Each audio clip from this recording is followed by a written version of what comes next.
What does the rollback of Dodd-Frank mean for European banks? Well, first of all, it's good to see you again, Francine. Thank you for having me. Always a pleasure to be on your show. It's not a rollback, really. It's about a better modulation, finding a better balance in regulation, with a special attention to small and medium-sized banks that were unfortunately caught up in a broader regulatory agenda. I think those banks needed the relief they got.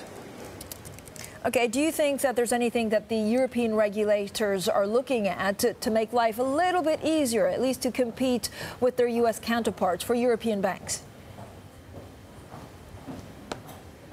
Well, we're at different points of the regulatory cycle in Europe. I think there's still a lot of work to be done with this current commission, this current parliament, which is finishing capital markets union, finishing banking union, and having a true European-wide banking industry, which I think is now lacking. So in some ways, the U.S. is far ahead just in the sense of an integrated single industry.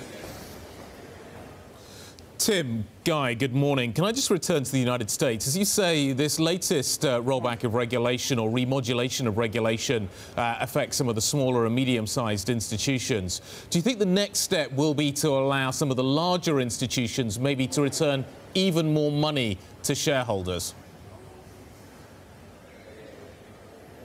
Well, we've seen record profits out of the U.S. financial services industry. You saw the numbers out today. I think regulation really was focused on trying to provide some relief to small institutions. You have 5,600 banks in the United States. This is really focused on the smaller banks, not the G-SIBs. But we always look for opportunities to return capital to shareholders. That's what all industries should be looking forward to doing. Tim, there is much talk this morning about consolidation in the European banking space. I'm sure you've heard it. It may come to nothing. It may come to something. We simply don't know. Do you think, though, that banks with IBs, CIBs attached to them, or owners of CIBs, should be looking to merge in Europe? Is that one way of solving the problem? Or, as you say, more global systemically important banks, or bigger, more sort of systemically important banks, will that be such a problem for regulators that that idea simply won't fly? You know, Guy, one of the principal topics here at our conference is the threat and the risk that's posed by big internet platform companies that have huge scale, huge resources. And I think what you're going to see from the banking sector, not only Europe but globally, is trying to find scale, probably through consolidation, the application of data, digitization, artificial intelligence. The banking industry is transforming itself to compete with internet platform companies. And if consolidation is a part of that strategy, then I think it probably makes sense. Tim, what part of the world is overbanked? And is that part the one that we're going to see more consolidation? Well, I think in the U.S. we've already seen just this week some mergers announced in the Midwest. I think you'll see more of that. I think globally we'll see consolidation. Again, we're competing with these new entrants, these large internet platform companies that bring a whole new suite of mobility and services and products. In many ways, the banking industry is going to transform to compete with them and look a lot like them.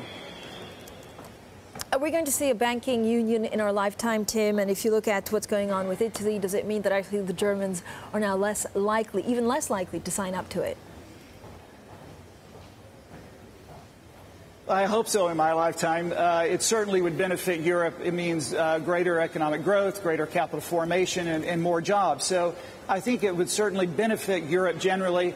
I don't think it's going to happen in the near term, and I do agree that the Italian circumstances makes it more difficult to achieve the risk reduction that has to occur before we see risk unification. So, yes, I think it does complicate things. Tim, does the investment, kind of picking up on what Fran said, we have banking union which seems to be struggling, capital markets union which seems to be struggling. The depth and breadth of the European capital markets has gone backwards since the financial crisis, at the same time that the US has gone forwards since the financial crisis. Can investment banks, does the investment banking model even work in Europe when we have this kind of situation? I think so. You know, capital markets are not as important in Europe as they are in the U.S. and other places, but they're still an important part of financial intermediation. Banking, obviously, is the dominant form of intermediation. there is an important role for investment banking, and I don't think that's going away.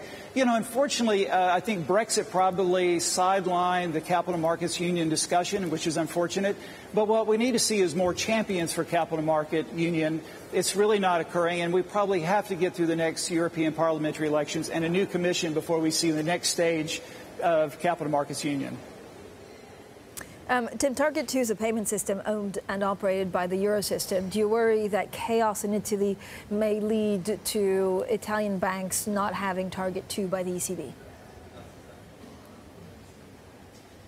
I'm not worried about that. I'm not really worried about the European banks. They're in very good shape. They have drawn down their NPLs. Their balance sheets are in good shape. They have a lot of capital. They have a lot of liquidity. They've got great leadership.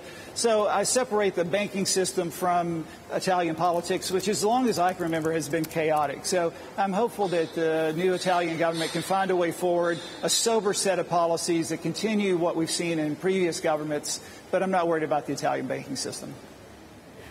Tim, just a quick final question. I think we caught up with you when we were in Washington, D.C. for the IMF World Bank meetings. At the time, we even talked about Turkish lira and Mr. Şimşek. What's your biggest risk out there? Is it, for example, the currency crisis in Turkey? Could that have a more systemic effect for emerging markets? You know, emerging markets have taken on a lot of debt, including foreign currency debt, about $8.6 trillion in hard currency debt. They need to do more with respect to good policy to prepare for higher rates, higher oil prices, and potentially a stronger dollar. This isn't an unforeseen set of circumstances. So I hope that Turkey and Argentina and other countries will take appropriate policies to prepare for what is going to be even more stressful times ahead.